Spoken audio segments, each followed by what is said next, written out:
Muy buen día a todos, espero que estén bien. El día de hoy voy a explicarles una pequeña diferencia entre la ecuación de la hipérbola con centro en el origen, con eje focal en el eje X y con eje focal en el eje Y. Ahora, la semana pasada trabajamos la ecuación de la hipérbola con el centro en el origen y eje focal en el eje X. Es esta que yo tengo acá. Y esta semana vamos a trabajar con eje focal en el eje Y. La diferencia es únicamente en la forma en la que está la hipérbola. Recordemos que la hipérbola se forma cuando un plano pasa cortando a un cono circular en cualquier punto que no sea el origen del cono.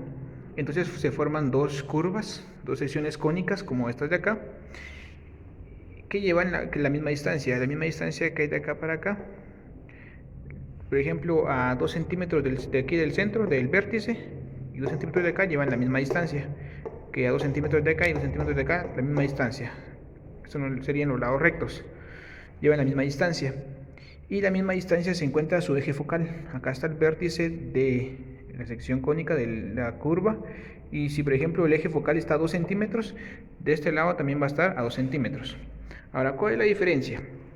Como en este caso estamos trabajando el eje focal en el eje X, o sea, los dos puntos del vértice del foco van a estar sobre el eje X.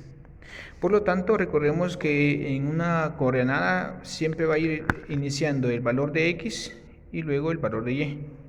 Pero como no está subiendo ni está bajando, Y va a ser 0. ¿Vean? Y0, Y0. Porque solo se está trabajando con valores de X. A diferencia de esta de acá, que acá se trabaja el eje focal en el eje Y. Por lo tanto, los valores ahora van a quedar en el eje Y. Y X va a ser 0, porque no está ni adelante ni hacia atrás, está sobre el eje Y, por lo tanto es 0. Esa es la pequeña diferencia.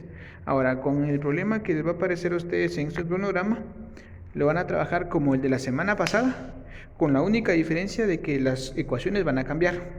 Las ecuaciones se las puse en su cronograma, por ejemplo, para sacar el eje, los vértices, por ejemplo. En la semana pasada se buscaba el valor de A y se agregaba al inicio. Ahora van a buscar el valor de A y lo van a agregar de segundo. Esa va a ser la única diferencia y todo el procedimiento que van a trabajar ustedes va a ser el mismo. No hay ningún cambio en ese procedimiento. Lo único que va a cambiar es la posición en donde van las variables, ya que en la semana pasada lo trabajamos en el eje X y ahora van a ser en el eje Y. Por lo tanto, la posición es la que va a cambiar. El procedimiento no va a cambiar. Espero que hayan comprendido esta pequeña explicación de la diferencia entre estas dos. Si tienen alguna duda de la explicación de esta semana, yo les las puedo resolver. Pueden escribirme y cualquier cosa estoy para servirles. Que tengan un feliz día y bendiciones para todos.